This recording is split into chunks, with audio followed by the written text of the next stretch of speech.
Welcome to my Channel Deep Sleep Mission-DSM. As we begin, I would be delighted if you could share your location in the comments below. It's truly inspiring to witness how far this content travels and to connect with viewers from across the world. They say Margaret Holloway still attends Sunday Mass. Problem is, the church burned down 17 years ago.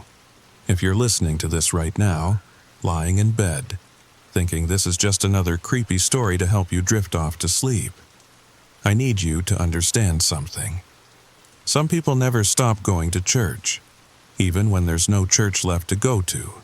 And if you ever see someone sitting in an empty lot where a church used to be, sitting there like they're still in a pew, still listening to a sermon that ended years ago, don't approach them. Just keep walking, please.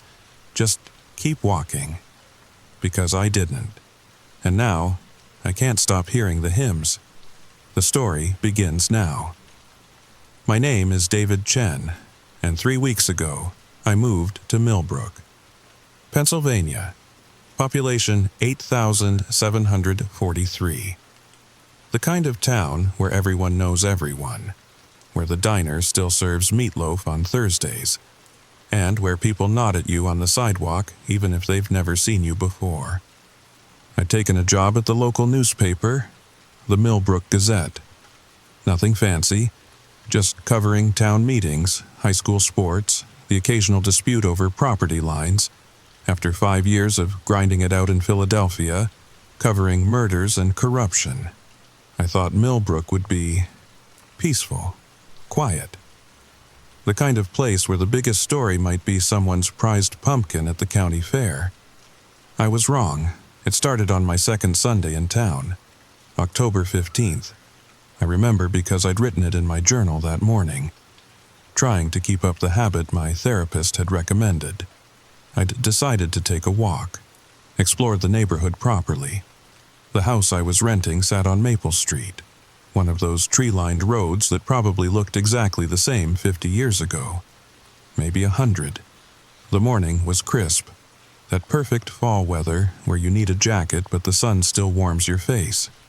I walked past Victorian houses with wraparound porches, past gardens where the last roses of summer clung stubbornly to their stems, past the elementary school with its empty playground, swings moving slightly in the breeze. That's when I saw the empty lot. It sat between two perfectly normal houses, a gap tooth in an otherwise complete smile. The lot was maybe half an acre, covered in grass that had grown wild, gone to seed. But what caught my attention wasn't the lot itself. It was the woman sitting in the middle of it. She was elderly, maybe 70, 75. Wearing a lavender dress that looked like it came from another era, the kind with tiny flowers printed on it, pearl buttons down the front. She sat on nothing, just there in the grass, hands folded in her lap, head tilted slightly forward like she was listening to something. But here's what made me stop walking, what made the hair on my arms stand up even though I didn't understand why yet. She wasn't just sitting randomly in that field. She was sitting in a very specific spot, in a very specific posture, like she was in an invisible chair, like she was sitting in a church pew. I stood there on the sidewalk, watching her. A jogger passed me, earbuds in, didn't even glance at the lot. A woman walking her golden retriever went by on the other side of the street. The dog pulled toward the lot for a moment, then whined and hurried past. The woman in lavender never moved, never turned her head, just sat there, hands folded, listening to nothing. I should have kept walking, should have minded my own business. But I'm a journalist, or at least, I tell myself that's why I crossed the street. "Ma'am?" I called out from the edge of the lot. "Ma'am, are you all right?" She didn't respond, didn't even twitch. I stepped onto the grass. The moment my foot touched that ground, the temperature dropped.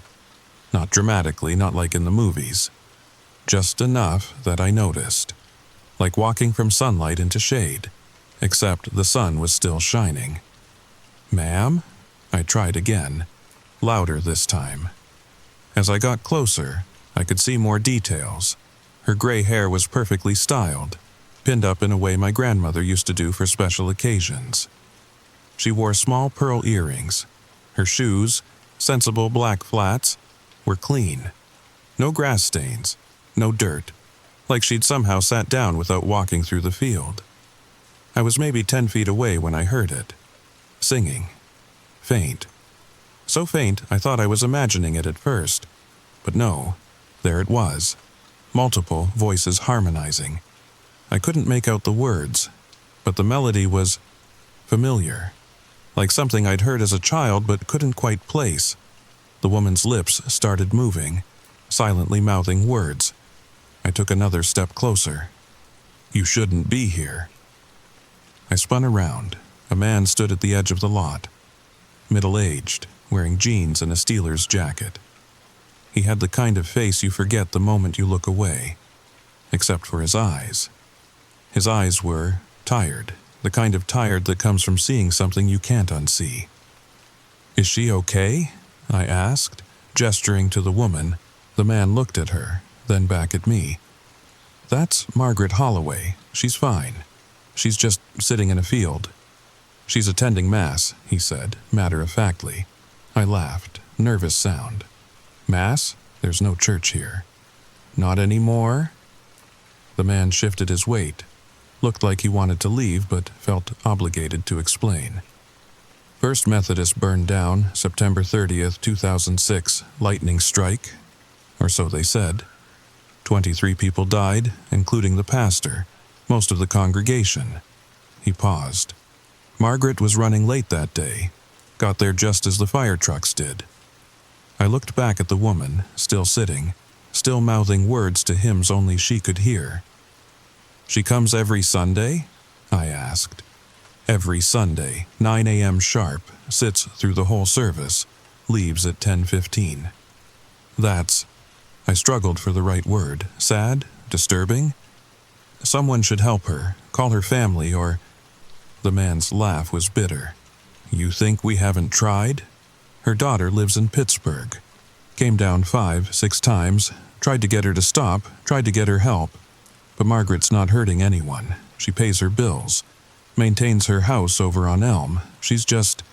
He trailed off. "Attending church," I finished. "Yeah." We stood there for a moment watching her. The singing in my head was getting louder. Still couldn't make out the words. But the melody was definitely a hymn. Something about glory. Something about light. "You said 23 people died," I said. "That's right. You said, or so they said, about the lightning." The man's jaw tightened. "I should go. And so should you. Don't come back here during service. It's better if you don't." He walked away before I could ask what he meant. I stood there for another minute, watching Margaret. The singing was even louder now, and I could swear I smelled something. Faint. Candles, maybe, and something else. Something that made my stomach turn. Smoke. I left, quickly. But as I walked away, I could have sworn I heard Margaret's voice. Actually heard it. Not just saw her lips moving.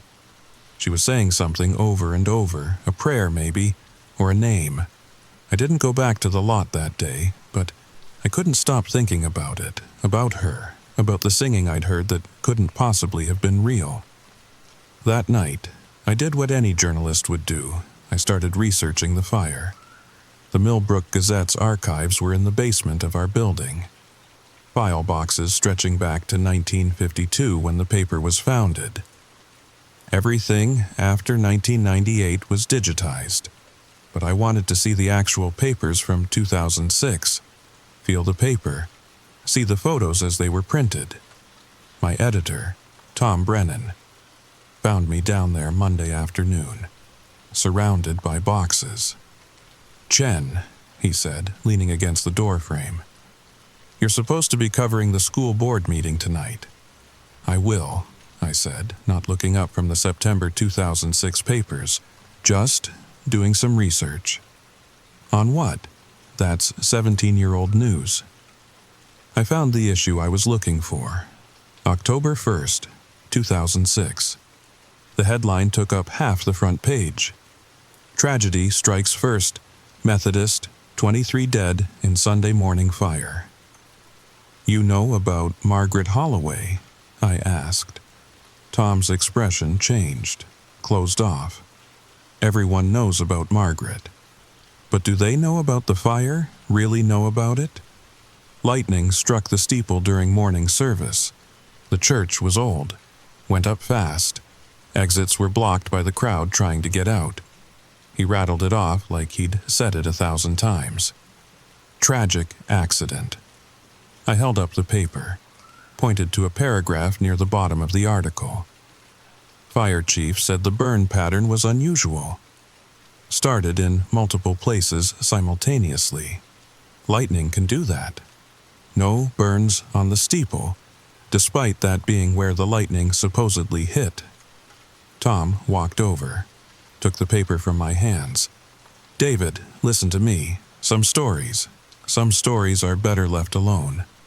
This town, these people, they've made their peace with what happened." "Have they? There's a woman who sits in that empty lot every Sunday. Tom sits there like the church is still standing. That doesn't sound like peace to me." He set the paper down carefully, like it might break. "You want some advice? Real advice, not editor advice." I nodded. "Cover the school board. Cover the Halloween festival next week. Cover anything else, but leave the fire alone. Leave Margaret alone. Some things." He paused, chose his words carefully. "Some things are the way they are for a reason."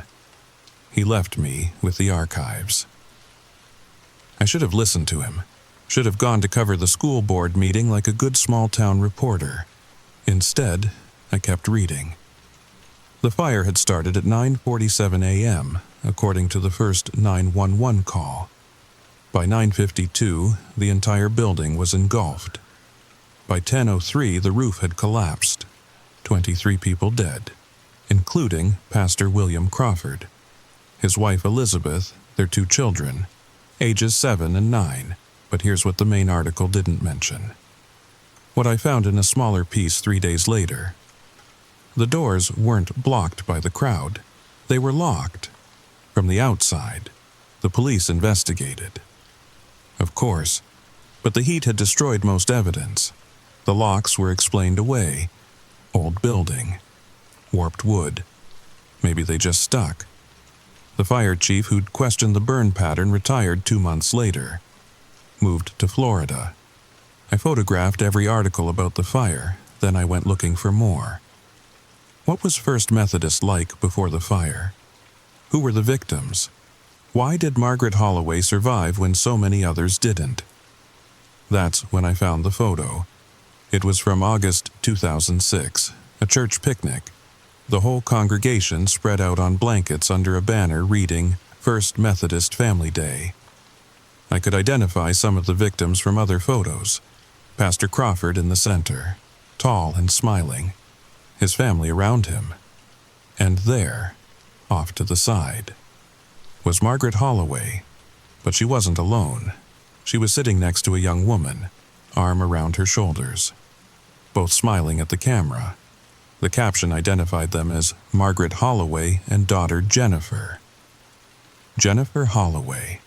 I went through every article about the fire again, found the list of victims.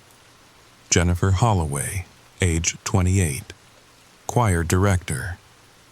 Margaret hadn't been running late that day. She'd been attending her daughter's funeral service. I sat back in my chair. The basement suddenly felt colder. The fluorescent lights flickered. Probably just old bulbs. But for a moment, just a moment, I could smell it again. Smoke. I packed up the articles and headed home. But I couldn't shake what I'd learned. Margaret Holloway had lost her daughter in that fire. Now she sat in that empty lot every Sunday, attending a service that no longer existed. In a church that had burned down with her daughter inside that night. I couldn't sleep every time I closed my eyes.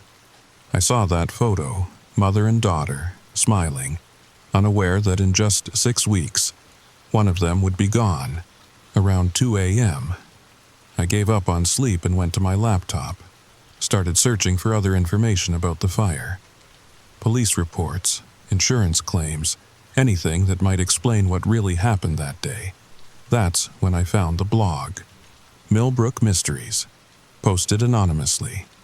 Most of it was typical small-town conspiracy stuff, UFO sightings, Bigfoot in the state park, but there was one post, from 2008, titled "They Still Sing." I know you'll think I'm crazy. It began, but I've heard them. At the lot where First Methodist used to be, if you go there at night, really late, like 3 a.m. late, you can hear them. The congregation, still singing, still praying, still burning. I went there once with my boyfriend, just to prove it was nonsense. We parked across the street, walked over. The closer we got, the colder it got. And then we heard it. Hymns, coming from underground, from where the basement used to be. My boyfriend said it was just wind in the sewers or something, but I knew better. Because I recognized one of the voices. It was my aunt. She died in the fire. They're still down there, still in that church, still burning, still singing, and Margaret Holloway knows it. That's why she goes every Sunday. She's not crazy. She's not in denial. She's keeping vigil. She's waiting for them to stop singing. I closed the laptop, tried to tell myself it was just small-town folklore, urban legend stuff. But I couldn't stop thinking about what I'd heard when I stood in that lot. The singing, the smell of smoke. I looked at the clock, 2:47 a.m. against every instinct, against all common sense. I got dressed, grabbed my phone, my voice recorder, and my car keys. I had to know. The streets of Millbrook at 3 a.m. were empty. No cars, no late-night dog walkers. Even the streetlights seemed dimmer, like the darkness was heavier here, pressing down on everything. I parked a block away from the lot, sat in my car for 5 minutes, telling myself this was stupid. I was a rational person, a journalist. I dealt in facts, not ghost stories. But I'd heard that singing. I turned on my voice recorder, slipped it in my pocket, and got out of the car. The walk to the lot felt longer than it had in daylight. Every shadow seemed deeper. Every sound. The wind in the trees, a cat knocking over a trash can somewhere, made me jump. By the time I reached the edge of the lot, my heart was pounding. The lot looked different at night. The wild grass was silver in the moonlight, moving in waves with the breeze. It looked like water, like a sea of silver surrounding an invisible island. I stood at the edge, listening. Nothing, just the wind. Just the normal sounds of a small town sleeping.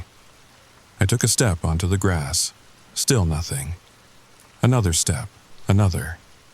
I was maybe 20 feet in when I heard it. Faint.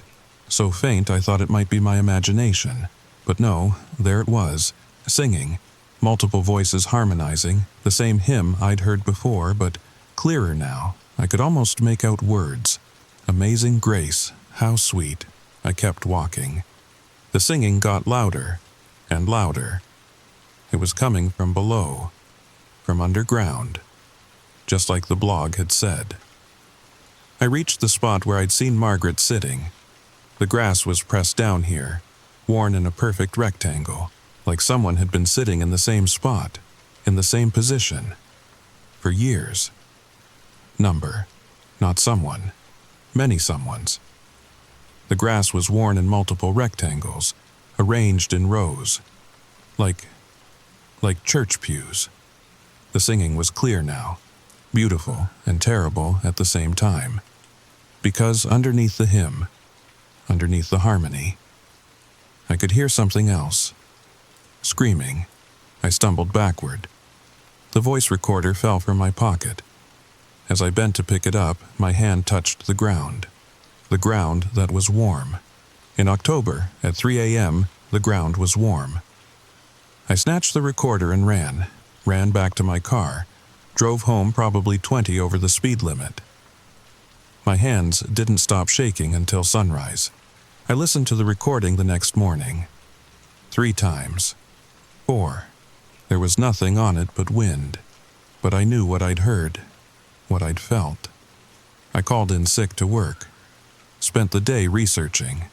Not the fire this time, but Margaret Holloway herself. Who was she? Why her? Why was she the only one who seemed to know?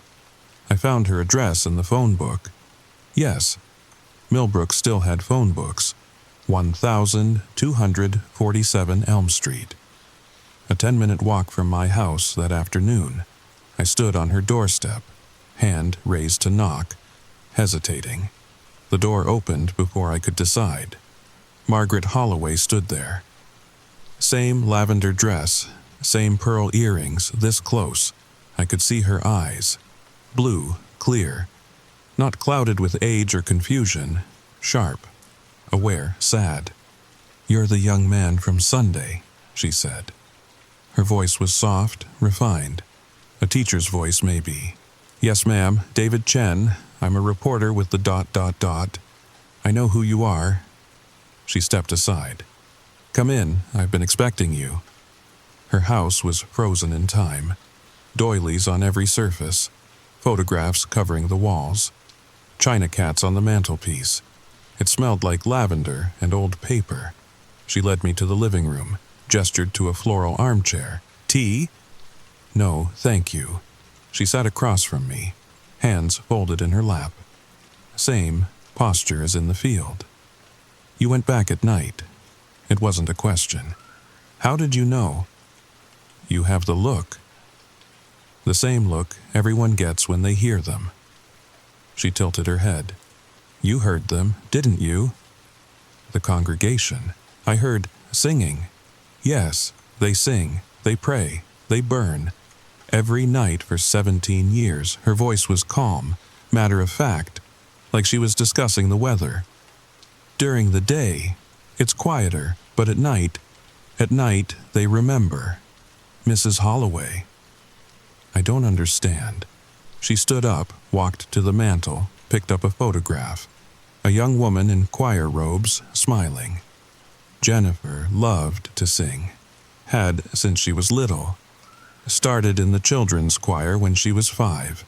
By 15, she was leading it. By 25, she was the choir director. She traced her daughter's face with one finger. She was so excited about that Sunday's service. They were debuting a new hymn. She'd arranged it herself. She set the photo down, turned to me. I was supposed to be there, in my usual pew, 3rd row, left side, but I'd had a fall that Saturday. Twisted my ankle. Jennifer told me to rest. Said she'd dedicate the hymn to me. She walked to the window, looked out at something I couldn't see. The lightning struck at 9:47, except it wasn't lightning. Lightning doesn't lock doors. Lightning doesn't start fires in 5 places at once. Lightning doesn't trap 23 people in a burning building and her composure cracked, just for a moment. Then she pulled herself together. I got there as they were dying. Could hear them through the walls. Singing, still singing. Jennifer had trained them well. When you can't run, when you can't escape, you sing, you praise, you hope that if you sing loud enough, beautiful enough, God will hear you. God will save you. She turned back to me. He didn't. Mrs. Holloway, who locked those doors? Who set the fire?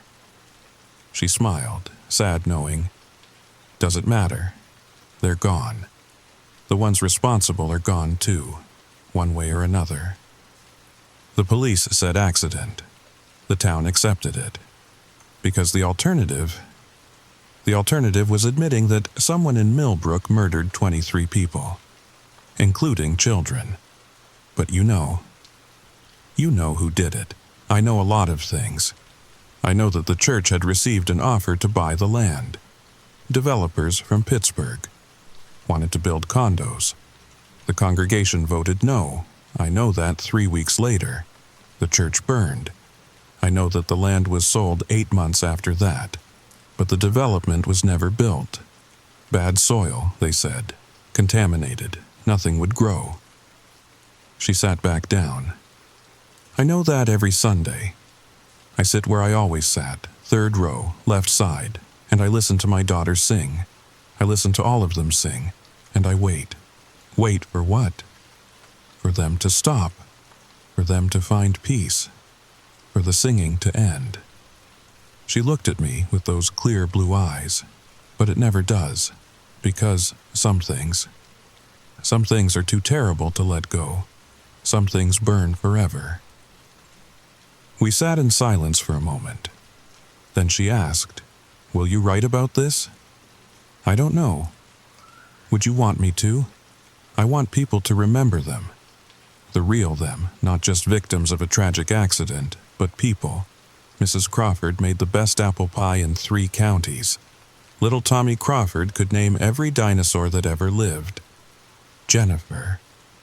Her voice caught. Jennifer sang like an angel. She stood up. The interview was over. As she walked me to the door, she said, "You'll go back again. Tonight, maybe, or tomorrow. You'll go back because you need to understand. Need to know it's real. No, I don't think. You will. They all do. Everyone who hears them has to go back. Has to be sure." She opened the door. "When you do, listen for Jennifer. Soprano. 2nd verse of Amazing Grace. She always carries the high note longer than anyone else. I left her house feeling unsettled. Angry almost. How dare she assume I'd go back? I'd heard what I needed to hear. I had my story. But that night, I couldn't stop thinking about what she'd said. About Jennifer carrying that high note. About 23 people singing as they burned. About how some things burn forever. I did go back. Of course I did. Not that night. But 3 nights later. Saturday night. Technically Sunday morning. 2:58 a.m. This time I brought a better recorder, and a thermometer, and, God help me, a shovel. I don't know what I was thinking. That I'd dig down and find, what, bones, evidence, proof that what I was experiencing was real and not just small-town mass hysteria? I parked in the same spot, walked the same path. But this time, I wasn't alone. Someone was already in the lot. A figure standing right where Margaret sat every Sunday. I couldn't make out details in the darkness, just a silhouette against the silver grass. They were swaying slightly, back and forth, like they were keeping time with music only they could hear. I approached slowly. My footsteps sounded too loud in the quiet night. The figure didn't turn, didn't acknowledge me at all. As I got closer, I could see it was a man, young, maybe early 30s, wearing jeans and a t-shirt. His feet were bare, his eyes were closed, and he was crying. Tears ran down his face as he swayed.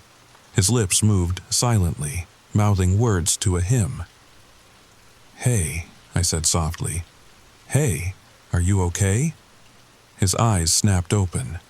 For a moment they were unfocused, looking through me. Then they cleared. "You hear them too," not a question. "Who are you?" "Mark Crawford," he said. "Tommy was my nephew. He'd be 24 now, same age as me. We were born 3 months apart, more like brothers than cousins. Crawford. The pastor's family name. I'm sorry for your loss." He laughed, bitter, broken sound. Loss, that's what everyone calls it. Like we misplaced them, like they're just gone. He looked down at the ground. They're not gone. They're right here, right beneath us. Still in that basement, still burning. "Mark, I was supposed to be there that day. Was going to surprise Tommy. show him my new Pokemon cards. But I overslept. My mom was so mad, said we'd be late, said we'd have to sit in the back. His voice cracked. The back rows got out.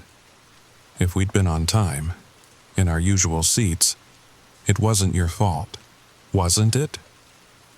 He looked at me then, really looked at me. Do you know what they found when they finally got into the basement? After the fire was out? After the bodies were recovered? I shook my head. They were arranged.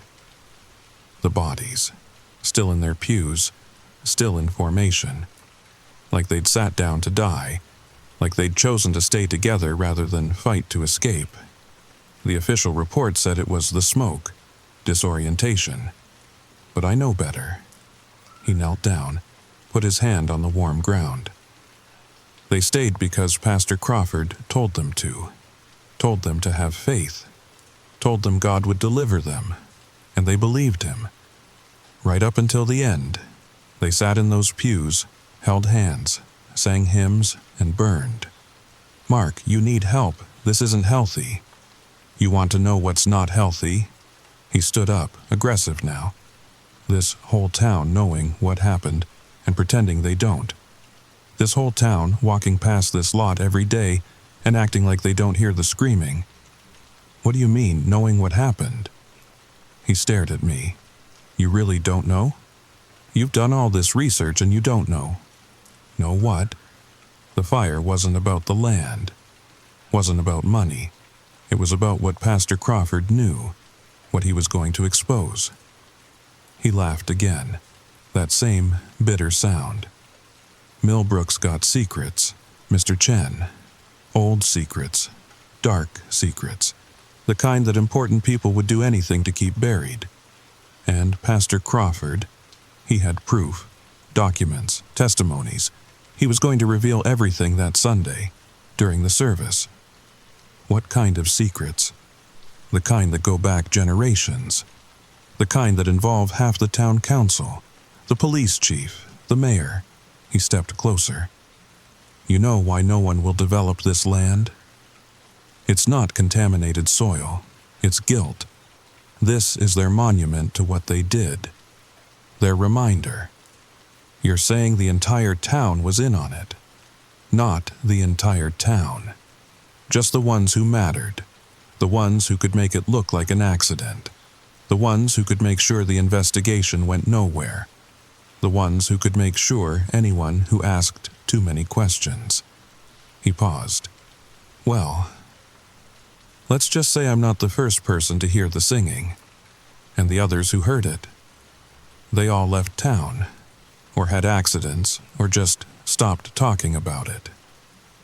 A chill ran through me that had nothing to do with the October air.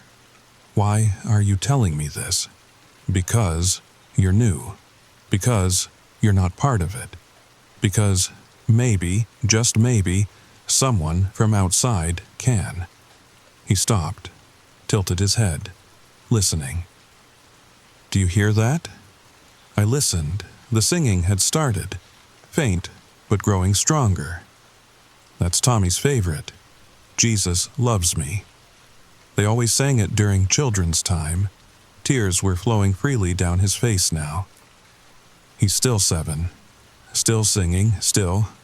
The singing grew louder, and underneath it, like before, the screaming. But now I could hear something else. Words. Actual words between the screams. Why won't the doors open? Please God, please God, please. Mommy, I'm scared. It's so hot. Keep singing, children. Keep singing for Jesus. That last voice, calm, authoritative, even as it broke with pain. Pastor Crawford, still leading his congregation, still preaching even as they burned. Mark fell to his knees, sobbing. I wanted to comfort him, but I couldn't move. The voices were all around us now, not just from below, but from the air itself, like the past was bleeding through, like time had worn thin in this place. I could see them, transparent, flickering, like heat mirages in the cold night air. The congregation of First Methodist. still in their Sunday best, still in their pews, still singing as flames that weren't there anymore consumed them over and over and over again. And there, in the third row, left side, a young woman in choir robes, her mouth open in song, high notes sustained even as her flesh. I closed my eyes, but I could still see them, burned into my retinas, burned into my mind. When I opened my eyes again, they were gone. The singing had stopped. Mark was still on his knees, but calmer now, exhausted. "Every night," he whispered. "Every single night. They burn. And every Sunday, Margaret sits here and watches it happen, watches her daughter die again and again, because someone has to witness it. Someone has to remember." I helped him to his feet, walked him to his car. He shouldn't have been driving, but I didn't know what else to do. Before he left, he grabbed my arm. "Don't write about this. Don't investigate. Don't try to expose the truth. Just leave. Leave Millbrook tonight, before you hear them so often you can't stop hearing them. Before you end up like me, like Margaret, forever attending a service that never ends." He drove away. I stood there in the empty street. The sensible thing would be to take his advice, pack up, leave, forget about Millbrook and its burning ghosts. But I thought about Margaret Holloway, sitting in that field every Sunday, keeping vigil for daughter who died 17 years ago. I thought about Mark Crawford, hearing his nephew's voice every night. I thought about 23 people who burned because they knew something that threatened powerful people. I thought about Jennifer Holloway, who would never arrange another hymn, would never sing another note, except for the ones she sang as she died, the ones she's still singing, somewhere, somehow. I went home, sat at my computer, and started writing. Not an article for the Gazette. Tom would never print it anyway. But a record, a testimony. Something that would outlive me if things went wrong. Something that would ensure their story was told. Even if something happened to me. It's been 3 days since that night. 3 days since I heard the congregation burning. 3 days since Mark Crawford warned me to leave. I haven't left. I can't, because I hear them now, even during the day, even as I write this. Faint, like a radio playing in another room, but always there, always singing, always burning. Tomorrow is Sunday. Margaret will take her place in the field at 9 a.m. She'll sit through the service that exists between then and now, between life and death, between what was and what is. And I'll be there too, because someone has to witness it. Someone has to remember.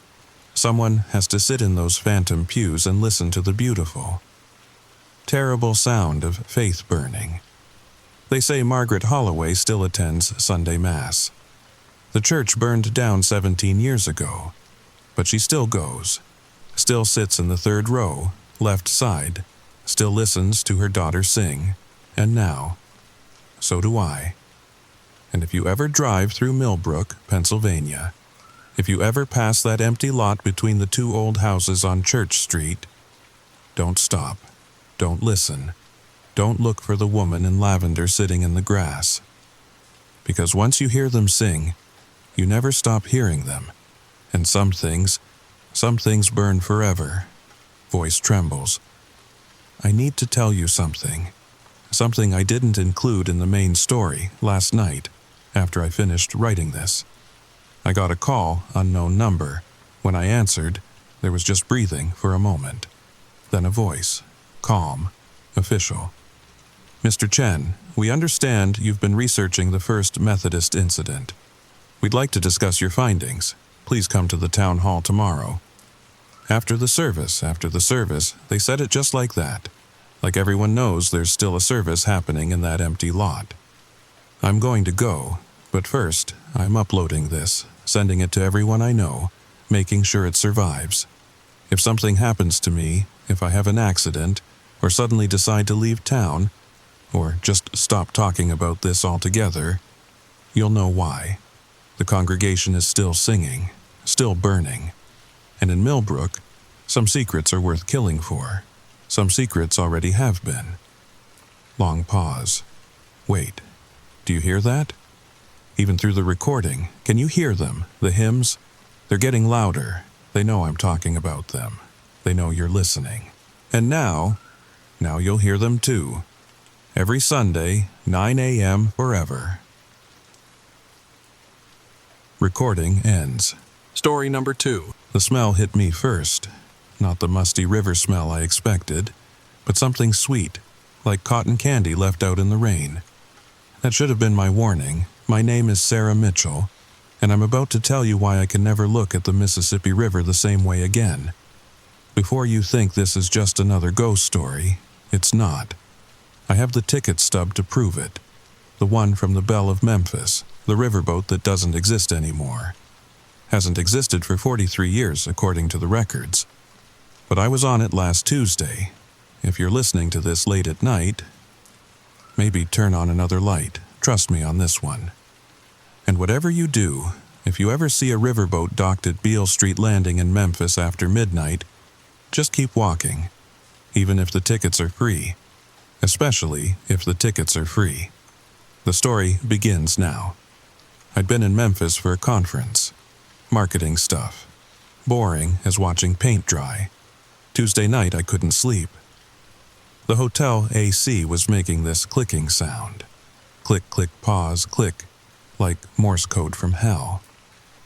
Around 1 a.m., I gave up and decided to walk along the river. Beale Street was still alive with music spilling from the bars, but down by the water, it was different. Quiet.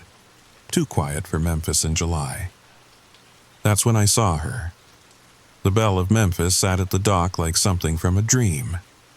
3 decks of white gingerbread trim, red paddle wheel gleaming under strings of Edison bulbs.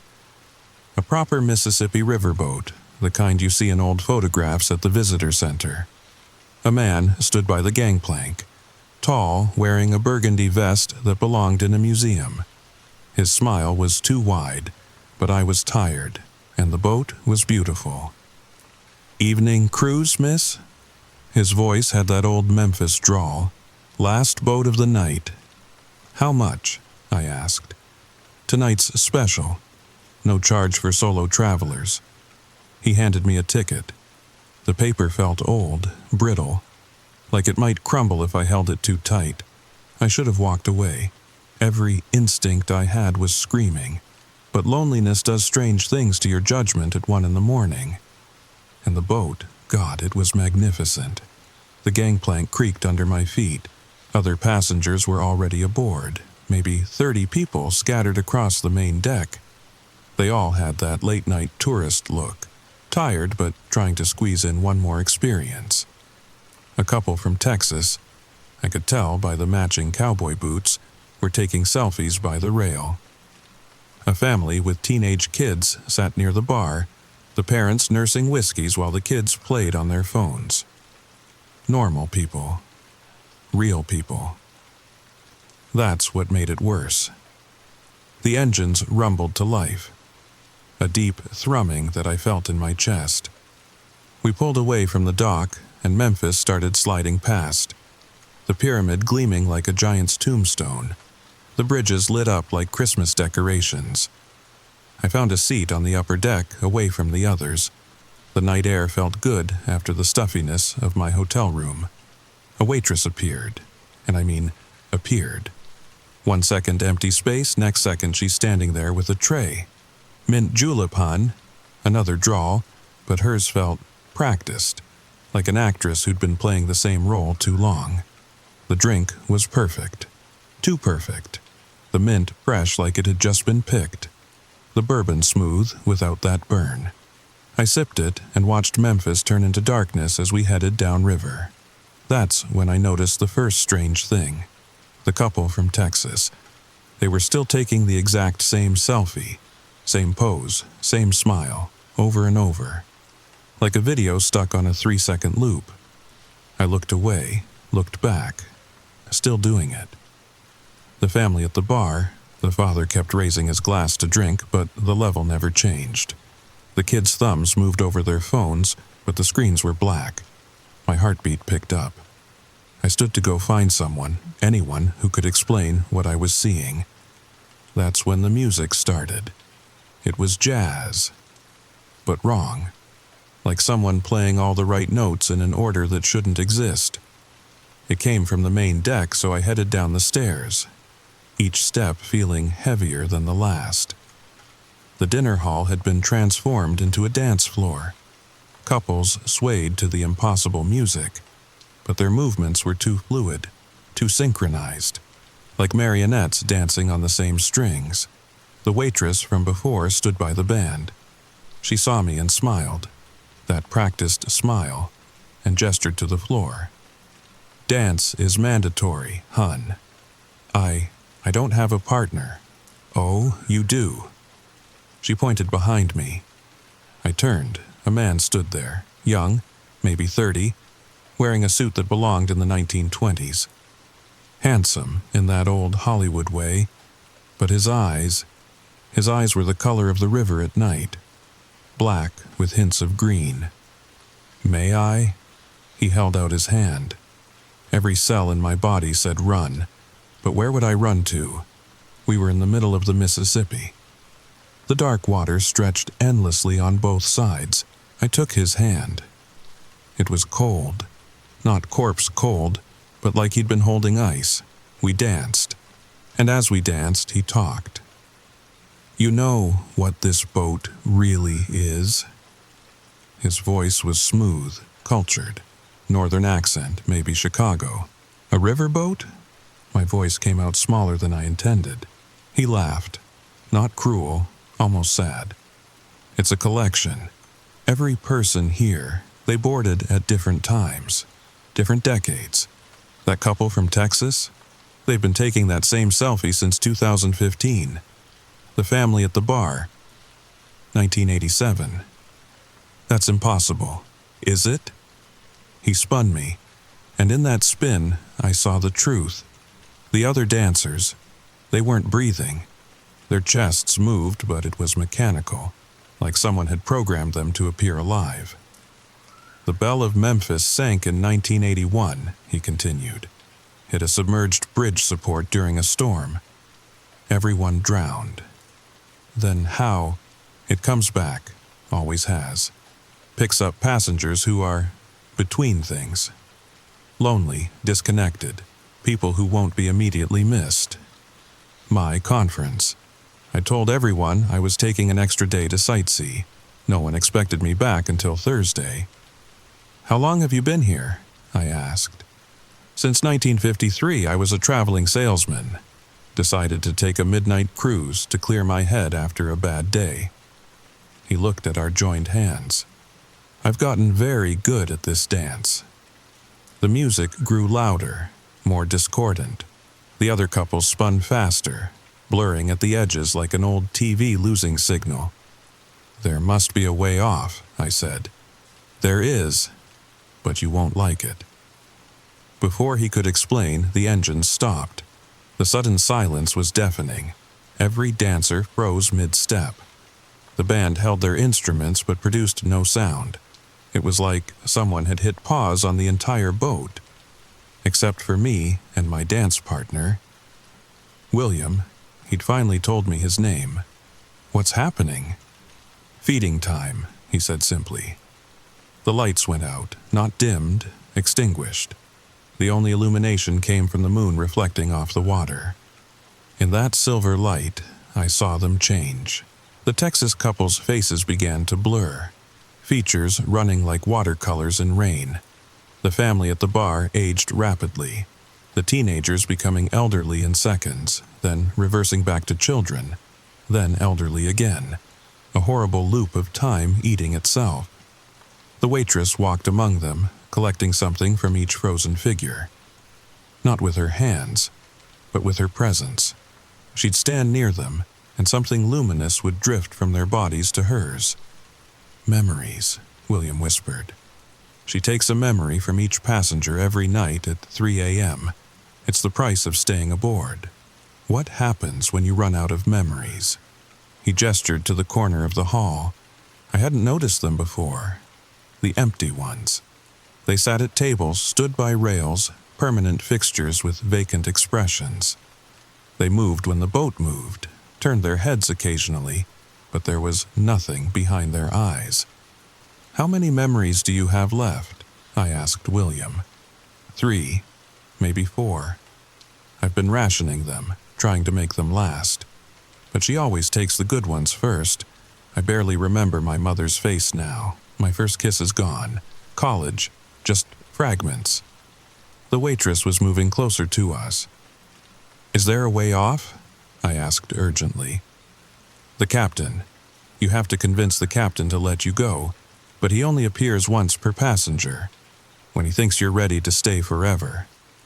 "Where is he?" "Pilot house, top deck. But Sarah..." He grabbed my arm as I turned to go. "The stairs change after feeding time. They don't always lead where you think." The waitress was 3 tables away. I ran. The first flight of stairs led up, but came out in the engine room. Massive pistons pumped nothing, moving in perfect rhythm with no steam, no purpose. The second set of stairs went down but emerged on the top deck. Physics meant nothing here. The third set, I found myself in a cabin that shouldn't exist. The walls were covered in tickets, thousands of them. All dated, different years, different decades. Names I didn't recognize. Names that history had forgotten. In the center of the room sat a ledger. I opened it. Sarah Mitchell, July 15th, 2024. Marketing conference. Single, no children. Last contacted family, June 2nd. They'd been watching me, planning this. A new entry was being written as I watched. Invisible pen scratching against paper. William Thornton requests final collection. Approved, termination in 14 minutes. I had to find the captain now. The pilot house door was painted red. Not painted, stained. It had once been white like everything else on this boat, but something had colored it over the years. I knocked. The sound echoed wrong, like I'd knocked on a door miles away. "Enter." The voice came from everywhere and nowhere. Inside, the pilot house was impossible. Too big. The wheel stood in the center, but the room stretched beyond what the boat could contain. Stars showed through the ceiling. Not the night sky, but stars from different times. Some constellations I recognized. Others had never existed in my world. The captain stood with his back to me. His uniform was every era at once. Civil War brass buttons, modern epaulets, future fabrics that shifted color as I watched. Sarah Mitchell. He didn't turn. "You've lasted longer than most. 3 hours before seeking me out. The record is 6 minutes. A child in 1962. He knew immediately what this place was. I want off. Everyone does." At first, he finally turned. His face. I can't describe his face. Not because it was horrible, but because it was everyone. Every passenger who'd ever boarded. Every soul who'd ever been lost on the Mississippi. Young, old, male, female, all races, all times, superimposed like a multiple exposure photograph that never stopped developing. "The river needs feeding," he said. "Has since before humans named it. The native peoples knew. They gave it offerings, small things, tobacco, corn, stories." He gestured to the wheel. Through it, I could see the river itself. Not the water, the spirit of it. Ancient, hungry, patient. Then the Europeans came, built their boats. The river adapted. Instead of small offerings, it wanted bigger prizes. Entire vessels, entire crews. But that was messy, noticeable. So you created this. The river created this. I just manage it. The Belle of Memphis takes a few each year. People who won't be missed immediately. Their memories sustain the river for a while. When they're empty, they become part of the boat itself. The empty ones. Living fixtures. They'll stand in the same spot for eternity, or until the river dies, whichever comes first. He moved to the wheel, ran his fingers along the spokes. But you're different, Sarah. You noticed too quickly, understood too fast. That makes you valuable. Valuable how? I need a new waitress. The current one is nearly spent. Maybe another month before she joins the fixtures. Take her place, and I'll let you keep your memories. All of them, you'll be aware, truly aware, while everyone else fades. For how long? Until you find your replacement. Could be years, could be decades. But you'll be conscious. You'll remember your life. That's more than the others get. I thought of William. 3 memories left. The Texas couple eternally frozen in their selfie. The family that would never finish their drinks. What if I say no? Then you join them. Tonight. I'll take all your memories at once. Quick, like ripping off a bandage. You'll be a fixture by dawn. Outside the pilot house windows, I could see the Memphis skyline in the distance. We'd been traveling for hours but never really left. The boat moved but went nowhere. A circuit of nothing, collecting souls who stepped too close to the edge of loneliness. There's another way, I said, remembering something William had said. You only appear once per passenger. That means if I leave this room without agreeing, you can't force me. The captain's many faces smiled in sequence, a ripple of expression that made my stomach turn. True, but the boat has ways of persuading. The music will get louder. The dances longer. The memories will taste sweeter to lose. Every passenger thinks they can resist. None do. I'll take my chances. I turned to leave. His voice followed me. The sun never rises here, Sarah. It's always 3 a.m. Always feeding time. How long can you watch others forget before you beg to join them? I slammed the red door behind me. William was waiting outside. What was left of him? His features were fading. That watercolor run I'd seen on the others. But his eyes still held recognition. You said no, he said. It wasn't a question. How did you? We all say no. At first, he looked at his hands. They were becoming translucent. My time's up. The last memory is going. William, I'm so sorry. Don't be. I'm tired. 70 years is too long to dance. He smiled, and for a moment I saw who he'd been. Young, hopeful, before this boat claimed him. But you're strong. Find the gap. What gap? Between 3 and 3:01. When the feeding ends, but before it begins again. That's when the boat is weakest.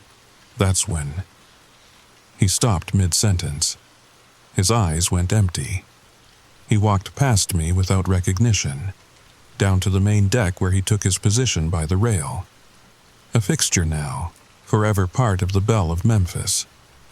I was alone, truly alone, and the music was starting again, but I'd learned something. The gap, 60 seconds when the boat's power waned. I had to wait for the next feeding time, survive until then. The waitress appeared beside me, that instant materialization that made my skin crawl. Dance is mandatory, hun. This time I had no partner. I danced alone, spinning through the crowd of memory-drained passengers. The Texas couple had stopped their selfie. Now they just stood, arms raised, phones frozen in their hands. The family had become mannequins around their eternal drinks. Hours passed, or minutes. Time meant nothing here. Then, the engines stopped again. 3 a.m. The lights died. The passengers froze. The waitress began her collection.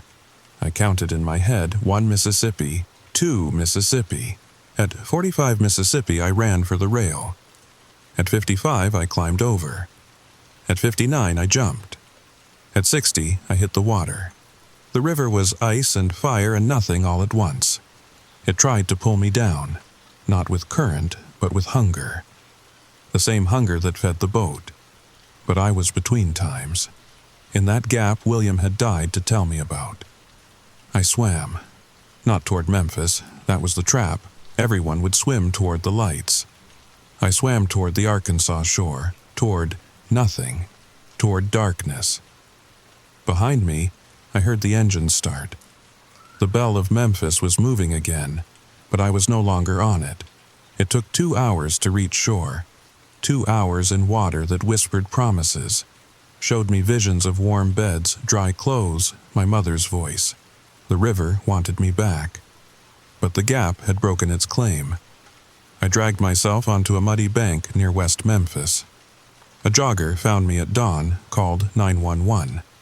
I told them I'd fallen off a private boat, too drunk to remember which one. They believed it, why wouldn't they? But here's the thing that keeps me awake at night. When I got back to my hotel, my conference badge was gone. In its place was a ticket. Old, brittle paper that should have crumbled, but didn't. Belle of Memphis. One-way passage. Date. Open. I've tried to burn it, tear it, throw it away. It always comes back, always in my pocket when I reach for my keys. The first 3 days after my escape felt like victory. I flew home to Chicago, threw myself back into work, told myself the whole thing had been some kind of breakdown brought on by stress and too much conference coffee. The ticket that kept appearing in my pocket? Clearly a psychological manifestation of trauma. I scheduled sessions with Dr. Brennan, a therapist specializing in PTSD. But the river doesn't let go easily. It started with the dreams. Not nightmares exactly, but something worse. Pleasant dreams. I'd find myself back on the Belle of Memphis, but this time as a guest at a wedding. The bride was someone I'd known in college, Sarah Winters, who died in a car accident 3 years ago. She looked radiant in her gown that shimmered like moonlight on water. "You came back," she said, taking my hands. "I knew you would." The ceremony was beautiful. The minister was the captain, but his face was singular now, kind, fatherly. William played piano, his memories restored, his features sharp and young again. Even the Texas couple were there, finally lowering their phones to applaud as Sarah Winters kissed her groom. A man I didn't recognize but somehow knew had drowned in Lake Michigan in 1973. I woke from these dreams feeling refreshed, more rested than I had in years, which was wrong, so terribly wrong. Dr. Brennan said dreams like these were common after traumatic experiences, the mind's way of reprocessing fear into something manageable. She prescribed mild sleep aids and suggested I avoid alcohol before bed. Sound advice that ignored one crucial detail. I could taste the mint juleps when I woke up. The second week brought the first visitation. I was working late, and alone in the office except for the security guard downstairs. The Chicago skyline glittered beyond my window, the lake a sheet of black glass in the distance. Around 10:30, I heard it. Jazz music, faint but unmistakable, coming from the elevator shaft. When I opened the stairwell door to check, the music stopped, but the air smelled like cotton candy left out in the rain. By week 3, I'd started seeing them on the street. Passengers from the boat, wandering through downtown Chicago like tourists who'd gotten separated from their group. The teenage boy from the Barr family stood outside my apartment building one morning, still thumbing his black phone screen. He looked up as I passed, smiled with empty eyes and mouthed words I couldn't hear. I moved. Sublet a studio in Lincoln Park, far from the river. It didn't help, they followed me there too. The Texas woman now worked the register at my local coffee shop, perpetually raising her phone for a selfie that never quite captured anything. Her husband sat in the corner booth every morning, reading a newspaper that never changed headlines. My productivity at work plummeted. I'd sit at my desk, staring at marketing reports while the sounds of that impossible jazz leaked from the ventilation system. Coworkers started asking if I was okay. I looked tired, they said. Distracted. Maybe I needed another vacation. The suggestion made my skin crawl. Week 4 brought the night visitors. I'd wake to find the waitress standing in my bedroom doorway, that practiced smile illuminating her face in the darkness. She never spoke, never moved. Just stood there until I blinked, and then she'd be gone, leaving only the scent of river water and the echo of her drawl. Dance is mandatory, hun. Sleep became impossible. I installed motion sensors, security cameras, even hired a private investigator to check if someone was playing an elaborate prank. The cameras showed nothing. The motion sensors remained silent. The investigator found no evidence of forced entry, no signs of harassment. But every morning, I'd wake to find my furniture rearranged, chairs positioned as if guests were expected, glasses set out on the coffee table, still damp with condensation that tasted like bourbon and mint. My sister Jessica flew in from Portland after I missed our mother's birthday. She found me sitting in my rearranged living room at 3 a.m, staring at nothing. "Sarah, you're scaring me," she said. "When's the last time you ate? When's the last time you left this apartment?" I couldn't remember. Time had become fluid, meaningless. Days blended into nights that never properly ended. I tried to explain about the boat, the passengers, the dreams that felt more real than waking life. Jessica suggested I check myself into a facility. "Just for observation," she said. "A week or two to reset." But I knew what would happen if I went to a hospital. They'd medicate me into compliance, dull the part of my mind that could still see the boat's influence spreading through my life. And worse, they'd put me near other broken people, other souls teetering on the edge of disconnection. The belle of Memphis hunted in hospitals. I was sure of it. Instead, I ran. Bought a ticket to Los Angeles thinking distance might break the connection. The plane taxied past Lake Michigan, and I swore I saw the boat's lights twinkling in the dawn mist. But that was impossible. The boat belonged to the Mississippi, didn't it? Los Angeles offered 2 weeks of false hope. The sun shone every day. The ocean stretched endlessly westward, nothing like the muddy, hungry river I'd escaped. I found a short-term rental in Venice Beach, spent my days walking the pier, convincing myself that salt air could cleanse whatever psychic residue the boat had left on my soul. But on my 15th night, I dreamed of the wedding again. This time, Sarah Winter's groom was someone new. A man in his 30s with kind eyes and a nervous laugh. Someone who'd jumped from the Santa Monica Pier just last month, according to the dream. The Pacific, it seemed, had its own hungers. I woke to find sand in my bed. Not Los Angeles sand, but river sand. Dark, fine silt that spoke of ancient currents and prehistoric floods. That's when I understood. The boat wasn't confined to the Mississippi. It existed wherever water met desperation, wherever the lonely went seeking connection in the dark. Every river, every lake, every ocean had its own version of the Belle of Memphis. The captain had been trying to tell me during our meeting, but I'd been too focused on escape to listen. The water remembers everything, every tear that falls into it, every body that surrenders to its embrace, every soul that seeks solace in its depths. And once it knows you, once you've felt its hunger firsthand, you carry a piece of it wherever you go. I flew back to Chicago that night. The ticket was waiting for me when I got home, placed carefully on my pillow like a mint left by housekeeping. Belle of Memphis. One-way passage. Date. Tonight. For the first time in weeks I smiled, really smiled. The kind of expression that reaches your eyes and settles something deep in your chest. I was tired of running, tired of fighting, tired of pretending the dreams weren't the best part of my days. But I'm not ready. Not yet. Because I figured out something the captain didn't tell me. Something William didn't know. Something none of the passengers understood. The boat needs willing souls. It feeds on despair, on disconnection, on the kind of loneliness that makes free tickets seem like kindness. But forced collection weakens the meal. The river prefers surrender to conquest. That's why I'm still here, still talking to you, still documenting everything I can remember before the memories become too sweet to resist.